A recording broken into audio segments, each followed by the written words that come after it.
Now, next important concept we are going to study is hydrolysis. Hydrolysis is a nucleophilic substitution reaction in which the water acts as a nucleophile. Hydrolysis क्या है? Nucleophilic substitution reaction है, that is NSR. And इसमें होता क्या है? Water molecule act करता है nucleophile की तरह। अब देखते हैं किस तरीके से ये रिएक्शन होता है, मैकेनिज्म क्या है। तो कंडीशन फॉर हाइड्रोलिसिस, पहले तो कंडीशन की बात करते हैं। हाइड्रोलिसिस का क्या है? For hydrolysis electrophile should have the vacant orbital, it is undergoes through the centro mechanism. Hydrolysis के लिए इलेक्ट्रोफाइल के पास वैकेंट ऑर्बिटल पहले तो होना चाहिए, so that ascento mechanism follow हो and hydrolysis proceed हो। मैकेनिज्म की बात करें तो सेंटो मैकेनिज्म बार बार रिपीट हो रहा है। सेंटो मैकेनिज्म से हाइड्रोलिसिस होता है। तो यहाँ पे वाटर मॉलिक्यूल जो कि न्यूक्लियोफाइल की तरह एक्ट कर रहा है एंड जिस कंपाउंड का हाइड्रोलिसिस होने वाला है वो है ये ए, एंड ये इलेक्ट्रोफाइल है, इसके पास वैकेंट ऑर्बिटल होने ही चाहिए, नहीं तो हाइड्रोलिसिस पॉसिबल नहीं है। एंड वैकेंट ऑर्बिटल की वजह से क्या होगा? ये आपका ओवरऑल कंपाउंड है। अब हाइड्रोलिसिस, ये वाटर मॉलिक्यूल न्यूक्लियोफाइल की तरह एक्ट करेगा एंड ये इस कंपाउंड पे अटैक करेगा। देन ये लीविंग ग्रुप होगा, ये लीव करेगा as a weak base and जिससे क्या होगा? AOH उसका हाइड्रोक्साइड बन जाएगा। आप कहते हैं प्रोडक्ट ऑफ हाइड्रोलिसिस बन गया। इसी को एग्जांपल से समझिए। कंसीडर करिए बेरिलियम क्लोराइड। अगर nucleophile water as a hydrolysis में हो रहा है तो यहाँ पे ट्रांजिशन स्टेट बनेगा, दैट इज वाटर मॉलिक्यूल्स पहले तो अटैच होगा, फिर यहाँ से क्लोरीन एक निकलेगा, that is chlorine will remove and then water molecule एक साइड जुड़ेगा और दो साइड क्लोरीन रहेगा। अगेन क्या होगा? अब ये हाइड्रोजन यहाँ पे रिमूव होगा, H प्लस रिमूव होगा। देन अगेन आप देखिए क्या बन गया। अब यही स्टेप दोनों क्लोरीन को रिमूव करने के लिए रिपीट होगा जो यहाँ से यहाँ तक हुई, जिससे क्या होगा? तीनों के तीनों क्लोरीन रिमूव हो गए एंड H3BO3 बन गया, that is the boric acid का फॉर्मेशन हो गया। आपने क्या देखा? वाटर मॉलिक्यूल जो कि न्यूक्लियोफाइल के साथ अटैक कर रहा था वो आपके BCl3 मॉलिक्यूल पे अटैक किया जो कि न्यूक्लियोफाइल है, बोरॉन के पास यहाँ पे वैकेंट ऑर्बिटल है एंड जिससे ट्रांजिशन स्टेट आया एंड फाइनली आपका कंपाउंड फॉर्म हो गया। यहाँ पे देखिए weaker the base goes out and stronger the base substitute. Weaker base यहाँ पर क्या है? HCl वो एसिडिक होता है इसलिए वो वीक बेस आप कह सकते हैं उसे, एंड वो आउट हो रहा है और जो स्ट्रॉन्गर बेस सब्स्टिट्यूट कर रहा है that is water molecule. Now in general hydrolysis is a non redox reaction. अगर आप हाइड्रोलिसिस रिएक्शंस को देखें तो वो जनरली नॉन रेडॉक्स रिएक्शन है क्योंकि वहाँ पे ऑक्सीडेशन स्टेट चेंज नहीं होता। आप यहाँ पे देखिए वाटर -2 में रहता है तो वहाँ पे भी ऑक्सीजन -2 में रहता है तो यहाँ पर भी ऑक्सीजन -2 में है। हाइड्रोजन +1 में है, यहाँ पर भी +1 में है। क्लोरीन यहाँ पे बोरॉन क्या है? +3 में है तो यहाँ पर भी बोरॉन +3 में है। तो ऑक्सीडेशन स्टेट चेंज नहीं हुआ इसलिए ये नॉन रेडॉक्स रिएक्शन होता है हाइड्रोलिसिस जनरली। इंपॉर्टेंट एग्जांपल्स हैं कुछ हाइड्रोलिसिस के। फर्स्ट एग्जांपल है hydrolysis of some important covalent molecules का। इसमें आता है BeCl2, MgCl2 and BCl3। BeCl2 जब वाटर मॉलिक्यूल से हाइड्रोलाइज हो रहा है तो यहाँ पे BeOH का होल ट्वाइस एंड HCl बन रहा है। MgCl2 भी सिमिलरली MgOH का होल ट्वाइस HCl बन रहा है। बोरॉन में +3 होता है इसलिए 3 क्लोरीन हटा तो 3BOH का थ्राइस एंड HCl बना। यहाँ पे ध्यान रखिए BOH का thrice it is not other thing, it is the orthoboric acid या फिर बोरिक एसिड आप कहिए। नाउ डिफरेंट कंपाउंड और है लाइक PCl3 हाइड्रोलाइज हो रहा है, POH का थ्राइस बना रहा है that is H3PO3 phosphorous acid and HCl gas release हो रहा है। सी H3PO3 ये जो आपका बना है H3PO3, this is this is not stable here. Hydrolysis भी यहाँ पर हो रहा है। हाइड्रोलिसिस के बाद यहाँ पे टॉटोमेरिज्म होगा, मीन दैट मीन्स टॉटोमराइज हो रहा है। यहाँ से आप कह सकते हैं इक OH बना ऑल एक और ये अल्कोहल ग्रुप जो था कीटो ग्रुप में, मतलब double bond O not keto exactly, P double bond O में जुड़ा एंड एक हाइड्रोजन अलग से। This is the actual formula of the phosphorus acid. ये फास्फोरस एसिड गलत है, ये फास्फोरस एसिड नहीं है एक्चुअल में, ये अनस्टेबल कंपाउंड है जो कि स्टेबल कंपाउंड फॉस्फोरस एसिड बना है। एंड यहाँ पे बेसिसिटी की बात करें तो बेसिसिटी मतलब होता है कि कितने वो H प्लस दे सकता है। एंड H प्लस कौन देता है? डायरेक्टली H प्लस की तरह नहीं रिलीज होते हैं। जो हाइड्रोजन ऑक्सीजन से अटैच होते हैं वही H प्लस की तरह रिलीज हो सकते हैं। वही क्या है? बेसिसिटी। दैट मीन्स वो इन्वॉल्व होते हैं न्यूट्रलाइजेशन एसिड बेस रिएक्शन में। तो यहाँ पे दो ऐसे हाइड्रोजन है इसलिए इसकी बेसिसिटी 2 हो गई। P double bond O is more stable then the PO bond. यहाँ पर ये अनस्टेबल है एंड ये इसीलिए अनस्टेबल है क्योंकि यहाँ पे P सिंगल बॉन्ड O है एंड ये ज्यादा स्टेबल होता है P double bond O as compare to P single bond O। Now arsenic chloride जब हाइड्रोलाइज हो रहा है तो ASOH का होल थ्राइस NaCl बन रहा है। यहाँ पे कोई भी टॉटोमेरिज्म नहीं होगा, सिर्फ हाइड्रोलिसिस होगा क्योंकि ये कंपाउंड स्टेबल होता है एज कम्पेयर टू अगर आप यहाँ पे S double bond O O H O H and hydrogen ये अनस्टेबल है। क्यों अनस्टेबल है? क्योंकि arsenic double bond O is not form due to the large size of arsenic. ये एक्चुअल में फॉर्म ही नहीं होता है क्योंकि आर्सेनिक कितना लार्ज साइज है कि यहाँ पे टॉटोमेरिज्म होके फॉर्म हो, तो ऐसा होता ही नहीं। आपको ज्यादा रीजन जानने की यहाँ पे नीड नहीं है, बस इतना जान ले कि यहाँ पे टॉटोमेरिज्म हो रहा है। आप यहाँ पे नाम भी सुने phosphorous acid and phosphorous acid का फॉर्मूला ये तो होता नहीं है, ये होता है तो ये ऑब्वियस में स्टेबल है। बट आर्सेनिक के लिए आप सिंपली हाइड्रोलिसिस के प्रोडक्ट को स्टेबल माने, तो ऑटोमेरिज्म को नहीं। वैसे ये एनसीईआरटी में नहीं इंपॉर्टेंट नहीं है बट ये ऊपर वाला इंपॉर्टेंट है, it is not so important and ये इंपॉर्टेंट है इसलिए मैं आपको हाईलाइट स्टार मार्क कर देती हूँ। Now next hydrolysis example is ammonium chloride. Steam से हाइड्रोलाइज हो रहा है तो ग्रे जिलेटेनियस पीपीटी दे रहा है that is ammonium hydroxide and HCl form हो रहा है। नाउ PCl5 फास्फोरस पेंटाक्लोराइड भी सिमिलरली वाटर से रिएक्ट करके हाइड्रोलाइज होकर बना रहा है phosphoric acid and HCl। Hydrolysis of PCl5 completing two step. अब ध्यान रखें ये जो आपको ये सिंगल स्टेप दिख रहा है, ये सिंगल स्टेप नहीं एक्चुअल मल्टीपल स्टेप का है। आपको दो स्टेप यहाँ पे दिया हुआ है, ऐसे भी समझ सकते हैं सिंगल स्टेप नहीं। आपको पता है कि कोई भी मॉलिक्यूलरिटी कभी भी 3 से ज्यादा तो होती नहीं है कि 4 और 5 मॉलिक्यूल डायरेक्टली कोलाइड करके फॉर्म करें, इसलिए सिंगल स्टेप नहीं है। एंड इसकी स्टेप्स क्या है? तो पहला स्टेप तो ये कि PCl5 हाइड्रोलाइज होके PCl3 और Cl2 जो है ये दो Cl हट जाता है क्योंकि ये एक्सियल बॉन्ड में होते हैं। PCl5 का स्ट्रक्चर बना है तो Cl एंड ये आपके इक्वेटोरियल बॉन्ड। ये जो एक्सियल बॉन्ड वाले होते हैं ये बॉन्ड लॉन्गर होता है इसलिए इजीली ब्रेक हो जाता है एंड ये पहले ब्रेक होके PO मतलब ये ब्रेक होके डबल बॉन्ड O जुड़ जाता है यहाँ पे एंड ये Cl आपके इक्वेटोरियल वाले बचे रह जाते हैं। देन अगेन जब हाइड्रोलिसिस होता है देन ये क्लोरीन ब्रेक होते हैं एंड फॉर्म करते हैं Sp3O4 that is phosphoric acid and HCl। तो फर्स्ट स्टेप में अगर आपको दो स्टेप को कंप्लीट करने के लिए बोला गया है तो पहले आप POCl3 बनाएं। और क्यों ये बन रहा है? क्योंकि आपके दो एक्सियल जो बॉन्ड्स होते हैं क्लोरीन से जुड़े ये वीकर होते हैं क्योंकि इनकी बॉन्ड लेंथ ज्यादा होती है तो वो पहले ब्रेक हो जाएंगे एंड ये जो आपके इक्वेटोरियल क्लोरीन जो जुड़े होंगे वो स्ट्रॉन्गर बॉन्ड्स होते हैं, वो इजीली ब्रेक नहीं होते हैं। तो वो सेकेंड टाइम हाइड्रोलिसिस जब आपका ये टेट्राहेड्रल स्ट्रक्चर बन जाएगा तब जाके ब्रेक होकर फॉस्फोरिक एसिड NaCl का फॉर्मेशन करेंगे। This is the complete hydrolysis of the PCl5। और कंप्लीट हाइड्रोलिसिस बोले तो ये बनाना, अगर इनकम्प्लीट बोले तो यहीं तक बना के रुक जाइएगा। नाउ इसी सीरीज में और एग्जांपल्स हैं। NCl3 यहाँ पे 3D वैकेंट ऑर्बिटल है एंड फ्लोरीन के पास वैकेंट ऑर्बिटल होता है, आपको पता है क्योंकि फ्लोरीन तो है नहीं, सेकेंड पीरियड से बिलोंग कर रही है, थर्ड पीरियड से बिलोंग करता है तो थर्ड पीरियड में obviously vacant D orbital present होते हैं। वाटर से जब हाइड्रोलिसिस हो रहा है तो यहाँ पे अमोनिया एंड हाइपोक्लोरस एसिड का फॉर्मेशन हो रहा है। सी यहाँ पे अमोनिया गैस फॉर्म हो रहा है, हाइपोक्लोरस एसिड फॉर्म हो रहा है। जब NCl3 है Cl है, अगर ये NH3 और वाटर हो, अब यहाँ पे फ्लोरीन के पास कोई भी वैकेंट डी ऑर्बिटल होता नहीं है इसलिए इससे रिएक्शन नहीं करता। अब आप कहेंगे यहाँ पे वैकेंट डी ऑर्बिटल की नीड क्या है कि यहाँ पे तीन ही तो जुड़ रहे हैं, जो इनिशियली था वही फाइनली हो रहा है।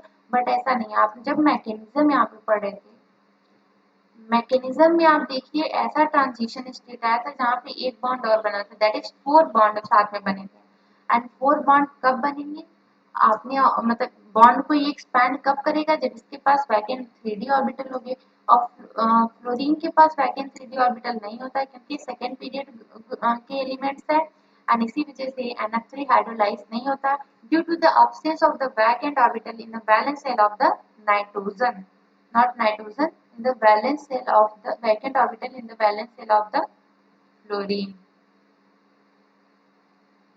वैसे नाइट्रोजन में भी नहीं होता है। ये आपने पढ़ा कि hydrolysis of the covalent compounds some and hydrolysis of interhalogen compound. जब आप एनसीईआरटी का हैलोजन ग्रुप पढ़ेंगे क्लास 12th का जो पी ब्लॉक का चैप्टर उसमें है आपका, तो वहाँ पे ये आपको टॉपिक दिया हुआ है, that is the hydrolysis of interhalogen compound XXN।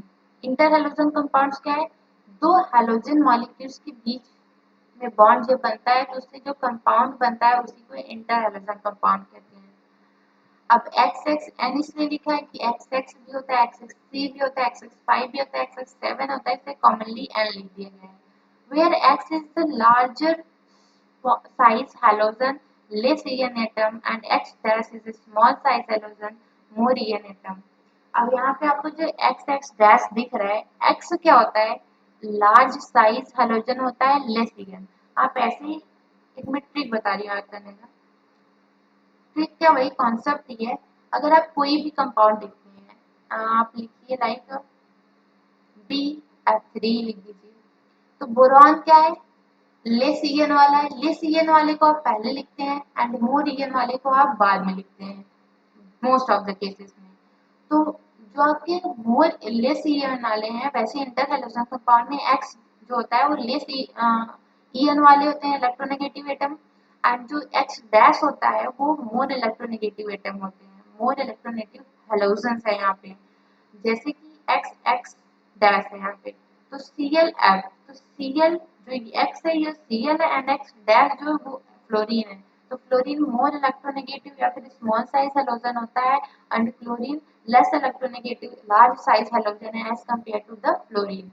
जब ये हाइड्रोलाइज करेगा तो फॉर्म करेगा halogen acid and oxy acid, that is hypohalous acid. जब आप यहाँ पे आपको ये चीज ध्यान रखना है कि जब एक्स एक्स ले रहे हैं तब हाइपोहेलस फॉर्म हो रहा है। एचएफ तो सब में फॉर्म होगा, आप देख लीजिए एचएफ तो आपको सब में दिखेगा, बट अगर आप ClF3 ले रहे हैं तो यहाँ पे बन रहा है क्लोरस एसिड, 5 ले रहे हैं तो क्लोरिक एसिड, 7 ले रहे हैं तो आयोडिक एसिड। ना याद रखें, जितने number of more electronegative halogen वाले का नंबर बढ़ेगा उतना ही आपका ये जो इधर एसिड होगा ऑक्सी एसिड, उसकी ऑक्सीजन बढ़ेगी।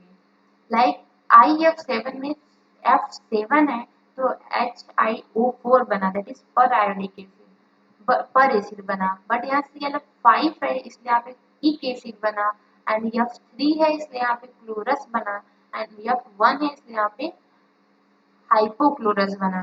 तो ये चीजें आपको याद रखनी है कि क्लोरस कब बनेगा, हाइपोक्लोरस कब बनेगा, क्लोरिक कब बनेगा, एंड पर आयोडिक एसिड कब, पर एसिड कब बनेगा। तो ये सब पॉइंट्स है जो आपको क्लियर रखने हैं। आप सोचिए सबको याद रखें, ये इससे रेट करेगा तो ये बनेगा, इससे रेट करेगा तो ये बनेगा, तो ये it's not possible to learn everything. There is need of smart learning, and smart learning will occur when you will first clear your concepts and then move to the examples। और concept क्या है, जितने कम आपके ये जो halogen वाले रहेंगे that is XX, उतना ही आपके ये जो ऑक्सीजन का नंबर होगा वो कम होगा उस ऑक्सीजन में, दैट इज हाइपो वाला बनेगा। अगर 3 आ गया तो क्लोरस वाला अस वाला बनेगा, एंड 5 आ गया तो इक वाला बनेगा, 7 आ गया तो पर इक वाला बनेगा। So these are the things which you should remember। Now hydrolysis of the pyro and peroxy acids। जब पायरो और पेरोक्सी एसिड्स का हाइड्रोलिसिस किया जाता है तो क्या फॉर्म होता है, पायरोसल्फ्यूरिक एसिड। हाइड्रोलिसिस तो आपने H2SO4 बना। अब ध्यान रखिए इसका रिवर्स प्रोसेस आप पढ़ चुके हैं कि जब आप दो सल्फ्यूरिक एसिड में से एक वाटर मॉलिक्यूल हटा रहे थे तो आपका पायरोसल्फ्यूरिक एसिड बन रहा था, और वही पायरोसल्फ्यूरिक एसिड में अगर आप वाटर मॉलिक्यूल ऐड कर दे रहे हैं तो अगेन आपका जो पुराना कंपाउंड था वो बन गया। सिमिलर प्रोसेस यहाँ पे है। जब आप यहाँ पे पायरोफॉस्फोरिक एसिड का हाइड्रोलिसिस कर रहे हैं तो फॉस्फोरिक एसिड बन रहा है। वही फॉस्फोरिक एसिड, अगर दो फॉस्फोरिक एसिड आप पढ़े हैं, जब एक वाटर मॉलिक्यूल रिमूव करेंगे तो पायरोफॉस्फोरिक एसिड बनेगा। तो उसी का जस्ट ये रिवर्स प्रोसेस आपको दिखाया गया। Hydrolysis is the reverse that you have already studied about that formation of the pyrosulfuric acid and pyrophosphoric acid। तो आप देखिए इंटर रिलेट हो रहा है। अगर आप वहां पर भी अलग रखते हैं, यहाँ पर भी अलग रखते हैं, तो कितना ये कन्वर्सन प्रोसेस हो जाता है। इसलिए आप पहले कॉन्सेप्ट को समझिए। यहाँ आपने वहां पर देखा कि दो इक एसिड में जब आप वाटर मॉलिक्यूल ऐड करते थे तो पायरो इक बन रहा था। अभी आप पायरो इक को ही अगर वाटर से रिएक्ट करा दें तो आपका रिवर्स इक एसिड बन जा रहा है। यहाँ पे और एग्जांपल दिया है कि पेरोक्सी सल्फ्यूरिक एसिड में जब वाटर ऐड कर रहे हैं तो आपका यहाँ पे sulphuric acid and hydrogen peroxide बन रहा है। ये आपको याद होगा, ये स्पेशल केस वाला फॉर्मूला है जो मैंने स्टार मार्क किया था दो को, उसमें से एक ये है। And now peroxo disulphuric acid में जब वाटर मॉलिक्यूल ऐड करेंगे तो यहाँ पे hydrogen peroxide and sulphuric acid बन रहा है। तो यहाँ पे आपने दो चीजों का ध्यान रखें। जो पेरोक्सी कंपाउंड का हाइड्रोलिसिस हो रहा है तो यहाँ पे हाइड्रोजन पेरोक्साइड बन रहा है, एंड आगे और ये क्या बन रहा है, सिंपल सल्फ्यूरिक एसिड बन जा रहा है। तो इससे आपको ये इजीली याद हो जाएगा। यहाँ पर देखिए जब आप ये H2SO8 that is peroxo disulphuric acid, अगर ये स्टेप हो रहा है दैट मीन्स ये आप यहाँ पे देख रहे हैं, ये कोई सिंगल स्टेप नहीं है, ये थोड़ा सा आप कह सकते हैं दो स्टेपों का कॉम्बिनेशन है। एक तो स्टेप ये था जब पेरोक्सो डाइसल्फ्यूरिक एसिड एक वाटर मॉलिक्यूल से रिएक्ट किया था, तब यहाँ पे बना था peroxo sulphuric acid and sulphuric acid. अब यही पेरोक्सो सल्फ्यूरिक एसिड ये ऊपर वाला स्टेप आ गया। आप देखिए इस वाले स्टेप में जब ये पेरोक्सो सल्फ्यूरिक एसिड एक और वाटर मॉलिक्यूल जो बचा है उससे रिएक्ट कर गया तो यहाँ पे सल्फ्यूरिक एसिड एंड पेरोक्साइड बन गया। तो ओवरऑल फॉर्म क्या हुआ, ये आपका फॉर्म हुआ, क्योंकि ये तो आपका यहाँ पे आके यूज हो गया। तो यही रिएक्शन कंबाइन करके ये सिंगल रिएक्शन दे दिया है। तो ये दो रिएक्शन आप पढ़िए, आप इसका मैकेनिज्म जानते रहेंगे तो इसे तो इजिली कर लेंगे। और मैकेनिज्म में ज्यादा कुछ है नहीं, बस ये है कि पेरोक्सो डाइसल्फ्यूरिक एसिड वाटर से रिएक्ट किया तो पेरोक्सो सल्फ्यूरिक एसिड बनाया, फिर पेरोक्सो सल्फ्यूरिक एसिड हाइड्रोलाइज हुआ तो सल्फ्यूरिक एसिड बना लिया और हाइड्रोजन पेरोक्साइड का फॉर्मेशन हो गया। So these are the things which you should know. Now कुछ और एसिडिक ऑक्साइड्स के हाइड्रोलिसिस देखते हैं। जब सल्फर डाइऑक्साइड हाइड्रोलाइज होता है तो सल्फरस एसिड बनता है। सिंपली ऐड कर दीजिए H2SO3। यहाँ पर भी जब सल्फर डाइऑक्साइड हाइड्रोलाइज होता है तो H2SO4 बनता है। सिंपली यहाँ पर भी ऐड कर दीजिए H2SO4 बन गया। फ्लोरस सॉरी Cl2O7 जब हाइड्रोलाइज होता है तो परफ्लोरिक एसिड बनता है। दैट इज परफ्लोरिक एसिड का जो एनहाइड्राइड होगा, या इधर से देखिए कि इसका जो एनहाइड्राइड है वो Cl2O7 है, और Cl2O7 जब वाटर से रिएक्ट करेंगे तो अगेन वो एसिड में कन्वर्ट हो जा रहा है। Now N2O4 and water sorry N2O4 जब N2O5 जब हाइड्रोलाइज हो रहा है तो आपका बन रहा है nitric acid, and nitric acid का एनहाइड्राइड फॉर्म ही क्या है, N2O5 है। आपको एक तरीके से रिएक्शन को जानना है बट उसका रिवर्स भी जानना है कि उसका एनहाइड्राइड क्या है। P2O6 हाइड्रोलाइज होके फॉस्फोरस एसिड बना रहा है, बट P2O10 हाइड्रोलाइज होके फॉस्फोरिक एसिड बना रहा है। दैट मीन्स इसका एनहाइड्राइड ये है एंड इसका एनहाइड्राइड ये है। एनहाइड्राइड मतलब होता है ऑक्सी एसिड में से वाटर मॉलिक्यूल को रिमूव कर दें तो जो आपका ऑक्साइड बनता है उस पर्टिकुलर एलिमेंट का, वही आपका anhydride of that particular oxy acid होता है। ना ये जो एनहाइड्राइड्स आपने देखे P4O6 एंड P4O10, ये दोनों एनहाइड्राइड इंपॉर्टेंट है, इनके स्ट्रक्चर्स इंपॉर्टेंट है, इनके अरेंजमेंट ऑक्सीजन के इंपॉर्टेंट है। यहाँ पे देखिए दैट POP जो आपके इस तरीके से होते हैं, एंड ये जो ब्रिज, ये दो ब्रिज वाले हैं, और ये ब्रिज वाले एंड ये टोटल जो है सॉरी ये सारी ब्रिड्ज वाले P4O6 में जितने भी ऑक्सीजन आपके फास्फोरस से अटैच होते हैं सारे ब्रिड्ज वाले ही हैं।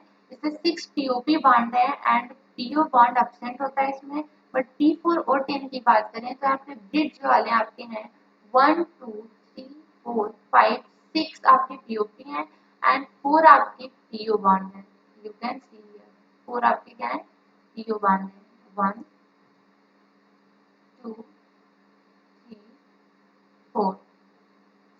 एंड हाइब्रिडाइजेशन की बात करें तो दोनों में फास्फोरस का हाइब्रिडाइजेशन sp3 है।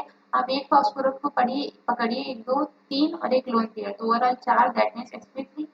एंड यहाँ पर भी एक फास्फोरस को पकड़िए, दैट इज 1 2 3। एंड ये आपको पता है सिर्फ 5 बॉन्ड को काउंट नहीं किया जाता आपके हाइब्रिडाइजेशन में, तो सिग्मा 1 2 3 4, तो 4 and that means sp3 hybridisation of phosphorus in p4O3। ये दोनों इम्पोर्टेंट इसलिए हैं क्योंकि इस पे भी पीवाईक्यू पे क्वेश्चन आ चुके हैं, और अब पीवाईक्यू के जो टॉपिक्स है वो रिपीट होते हैं। क्वेश्चंस रिपीट ना होके टॉपिक्स रिपीट होते हैं, एंड उस टॉपिक्स इसलिए मैंने उस क्वेश्चन को ही उन क्वेश्चन से रिलेटेड टॉपिक्स को ही पूरा एक्सप्लेन किया गया है यहाँ पर। आप उस पूरे टॉपिक को ही पढ़ लीजिए, उसमें से जितनी भी वैरायटी क्वेश्चन आएंगे वो आप इजीली सॉल्व कर लेंगे। नाउ हाइड्रोलिसिस में कुछ और एग्जांपल्स हैं। हाइड्रोलिसिस ऑफ जिनॉन क्लोराइड, ये आपकी आप कह सकते हैं 18 group, that is inert gases वाले ग्रुप के एग्जांपल्स हैं जिनॉन हाइड्रोल, एंड ये इम्पोर्टेंट है, स्टार मार्क कर लीजिए। इस पे भी क्वेश्चंस आप कह दीजिए बहुत ज्यादा आते हैं, स्पेशली मैथ्स कॉलम फॉर्म में आते हैं। Hydrolysis of the HCF6 is a non-redox reaction and it can undergo partial as well as the complete hydrolysis. HCF6 का जो हाइड्रोलिसिस होता है वो नॉन रेडॉक्स रिएक्शन है, क्योंकि यहाँ के हाइड्रोलिसिस में आप देखेंगे ऑक्सीडेशन नंबर चेंज नहीं हो रहा है। एंड यहाँ पे एक चीज और ध्यान रखना है कि कभी कभी पार्शियल हाइड्रोलिसिस भी एग्जाम में पूछा जाता है, कभी कंप्लीट हाइड्रोलिसिस, तो आपको दोनों ही पता होने चाहिए कि पार्शियल हाइड्रोलिसिस में कौन से कंपाउंड फॉर्म होंगे एंड कंप्लीट हाइड्रोलिसिस में कौन से कंपाउंड फॉर्म होंगे। HCF6 का जब पार्शियल हाइड्रोलिसिस कराते हैं तो वहाँ पे बनता है HCOF4, एंड एक बार अगर ये भी पार्शियल हाइड्रोलिसिस ये HCO2F2, ये भी बन सकता है पार्शियल हाइड्रोलिसिस में, ये भी बन सकता है। ऑप्शन में दोनों आ सकता है, तो आपको ऑप्शन के अकॉर्डिंग चूज करना होगा। वहां पर कंप्लीट हाइड्रोलिसिस अगर कराते हैं तो XeO3 बन जाता है। आपको दोनों ही रिएक्शन में देखिए, इस वाली या इस रिएक्शन में, दोनों में जो ऑक्सीडेशन स्टेट है वो जिनॉन तक चेंज नहीं हुआ है। यहाँ पे भी जिनॉन का ऑक्सीडेशन स्टेट +6 है, यहाँ पर भी +6 है, एंड यहाँ पर भी +6 है। तो ऑक्सीडेशन स्टेट चेंज नहीं हुआ है, इसलिए ही इसको नॉन रेडॉक्स रिएक्शन कहा गया है। XeF2 के हाइड्रोलिसिस की बात करें तो पहले XeO जो कि अनस्टेबल बनता है, then Xe and oxygen gas release हो जाता है। नेक्स्ट XeF4 के हाइड्रोलिसिस की बात करें तो जिनॉन O2HF, या XeF2 में जो हाइड्रोलिसिस के प्रोडक्ट देखें जिनॉन और O2, ये दोनों इसमें बने हैं, बट यहाँ पे सरप्लस प्लस में क्या बना है, XeF3 एंड HF बन गया है। सी, ये रिएक्शन आपके रेडॉक्स नहीं थे XeF6 से, बट ये रेडॉक्स है। इनिशिएशन में आपने पढ़ा हाइड्रोलिसिस जनरली क्या होता है, नॉन रेडॉक्स होता है जनरली, कंप्लीटली नहीं। अब यहाँ पर देखिए रेडॉक्स वाले एग्जांपल, XeF2 का जब आप हाइड्रोलिसिस कराएं जिनॉन 0 ऑक्सीडेशन स्टेट में चला गया, और यहाँ पर क्या था +2 में, that means oxidation state change हुआ, ऑक्सीडेशन स्टेट चेंज हुआ इसलिए क्या है, रेडॉक्स रिएक्शन है। XeF4 यहाँ पर भी +4 से ऑक्सीडेशन स्टेट में कहाँ गया, 0 में चला गया, एंड यहाँ पे +6 में चला गया है, इसलिए ये क्या है, रेडॉक्स रिएक्शन है। तो ये दोनों आपके जो XeF2 XeF4 के हाइड्रोलिसिस वाले रिएक्शन रेडॉक्स रिएक्शन में आते हैं, बट XeF6 वाले नॉन रेडॉक्स रिएक्शन में आते हैं। इंपॉर्टेंट है ये, आपको एकदम ये जान लीजिए, एक बार पढ़ने से कभी याद नहीं होने वाला है, चाहे वो आप हो चाहे वो कोई टॉपर हो, कोई भी इंसान टॉपर बन सकता है। एंड ये बस ये चीज रहना चाहिए कि कोई चीज एक बार पढ़ के छोड़िए मत, 2 से 3 दिन पे उसको रिवाइज करते रहिए, फिर थोड़ा डे बढ़ा दीजिए, हफ्ते में रिवाइज करिए, 10 डेज में रिवाइज करिए, बट उसको रिवाइज करते रहिए, अदरवाइज वो पढ़ने का कोई फायदा नहीं होता है। हाइड्रोलिसिस ऑफ आयनिक कंपाउंड की बात करें तो कार्बाइड से स्टार्ट करते हैं। CaC2 का अगर हाइड्रोलिसिस कराएं तो कैल्शियम हाइड्रोक्साइड एंड एसिटाइलिन बनता है, एंड Mg2C3 एंड का हाइड्रोलिसिस कराएं तो MgOH का ट्राई एंड प्रोपाइन बनता है। आपका ये वाला एग्जाम्पल और ये वाला एग्जाम्पल एंड ये तीनों बहुत इंपॉर्टेंट है, एनसीईआरटी में भी दिया हुआ है। ये हालांकि नहीं दिया है बट ये तीनों दिया है। Aluminium and Al4C3 and water का जब Al4C3 का हाइड्रोलिसिस कराएंगे तो अल्मोनियम हाइड्रोक्साइड एंड मीथेन बना। B2C का हाइड्रोलिसिस कराएंगे तो BeC का जब हाइड्रोलिसिस कराएंगे तो BeOH का होल ट्वाइस एंड मीथेन बनेगा। याद रखिए ये मीथेन यहाँ बन रहा है एंड यहाँ पर एसिटाइलिन बन रहा है। आप जब टेस्ट वगैरह लगाएंगे तो ये क्वेश्चन जनरली पूछे जाते हैं। इन दोनों में ज़्यादातर कंफ्यूजन होता है, तो जब आप 2-3 बार पढ़ लेंगे तो ये कंफ्यूजन क्लियर हो जाएगा। नाइट्राइड्स की बात करें तो लिथियम नाइट्राइड जब हाइड्रोलिसिस होता है तो lithium hydroxide and ammonia form होता है। मैग्नीशियम नाइट्राइड का जब हाइड्रोलिसिस होता है तो मैग्नीशियम हाइड्रोक्साइड अमोनिया फॉर्म हो रहा है। याद रखिए नाइट्राइड वाले में आप ध्यान दीजिए अमोनिया फॉर्म हो रहा है। फॉस्फाइड वाला जब हाइड्रोलिसिस करता है तो कैल्शियम हाइड्रोक्साइड एंड अमोनिया बन रहा है। यहाँ पे नाइट्राइड होना फॉस्फीन होना चाहिए, PHC not ammonia, sorry phosphine. Calcium phosphide जब हाइड्रोलिसिस कर रहा है तो फॉस्फीन निकल रहा है, phosphine gas, it is a harmful gas.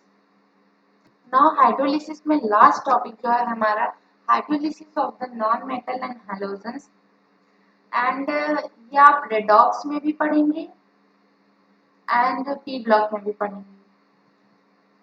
Fluorine का जब हाइड्रोलिसिस कराएंगे तो हाइड्रोफ्लोरिक एसिड बनेगा HF and oxygen gas release होगी। O3 भी प्रोड्यूस होता है स्मॉल अमाउंट में and mixture of O3 and O2 को ओजोनाइड कहते हैं। दैट मीन्स जब फ्लोरीन का हाइड्रोलिसिस होता है तो O2 O3 दोनों प्रोड्यूस होता है, बट O3 स्मॉल अमाउंट में प्रोड्यूस हो रहा है एंड O2 और O3 की मिक्सचर को ओजोनाइड कहते हैं।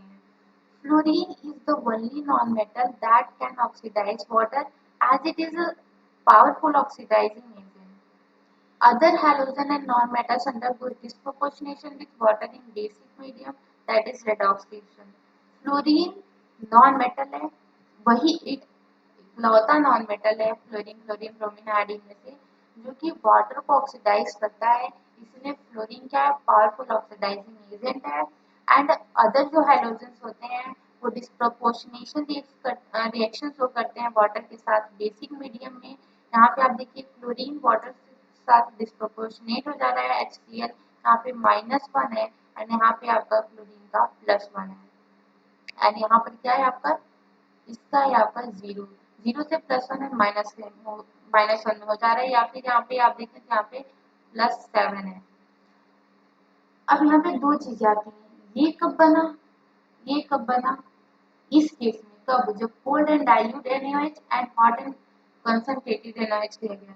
जब कोल्ड डाइल्यूट NaOH लिया जाता है तो NaCl और NaOCl बनता है। अभी जब कंसंट्रेटेड एंड हॉट लिया जाता है, मतलब यही रिएक्शन है बट यहाँ पे NaOH के साथ कराया जा रहा है और फिर डाइल्यूट के साथ कराया जाएगा तो OCl बनेगा, और वही अगर कंसंट्रेटेड के साथ कराया जाएगा तो ClO3 बनेगा, that is fluorine. Sodium chloride और इसे सोडियम क्लोरेट कहते हैं। अब बात आती है, एक पॉइंट होता है जो आपको रिडॉक्स चैप्टर में मिलेगा, दैट फ्लोरीन से जो भी रिएक्शन कराया जाता है, फ्लोरीन का जो भी रिएक्शन कराया जाता है वो वाटर के एब्सेंस में कराया जाता है। क्यों वाटर मीडियम नहीं लिया जाता है, बिकॉज वाटर को वो ऑक्सीडाइज कर देता है, तो वहाँ पे जो आप डिजायरेबल रिएक्शन कराना चाहते हैं वो रिएक्शन ना होकर कुछ और रिएक्शन हो जाता है। दैट्स वाई जब फ्लोरीन को यूज किया जाता है उसके रिएक्शन को करवाने के लिए, तो वहाँ पे उसको आप मीन्स ऐसे ही मीडियम में कराया जाता है जहाँ पे वाटर ना प्रेजेंट हो। P4 फास्फोरस का जब हाइड्रोलिसिस होता है तो फॉस्फीन गैस NH3PO2 निकलता है, ये पावरफुल रेड्यूसिंग एजेंट है एंड जब NaOH के साथ यही रिएक्शन करवा दिया जाता है तो फॉस्फीन एंड सोडियम हाइपोफॉस्फाइड निकलता है एंड ये जानिए इनर्ट एटमॉस्फेयर में कराया जाता है, वो भी कौन, CO2 के एटमॉस्फेयर में। ये आप जब एनसीईआरटी पढ़ेंगे तब आपको ये लाइन मिलेगी, दैट फॉस्फोरस का जब फॉस्फीन में कन्वर्जन होता है तो NaOH के साथ जब रिएक्शन कराते हैं तो वो वहाँ पे CO2 का इनर्ट एटमॉस्फेयर लेते हैं इस रिएक्शन को करवाने के लिए। So that's all about the hydrolysis. Hydrolysis से भी क्वेश्चंस आते हैं इसको पढ़ने के बाद आप एनसीईआरटी पढ़ेंगे तो एनसीईआरटी समझ में आएगी and it will be easy for you to get memorized the parts which cannot be easily learned by the concepts. वैसे concepts से तो most of the questions solve हो जाते हैं, आप ये सब रट के भी नहीं जाएंगे तो भी eliminate कर लेंगे, बट अगर आप इसको पढ़ने के बाद एनसीईआरटी पढ़ लेंगे तो it will be very very very useful for you. So that's all about hydrolysis.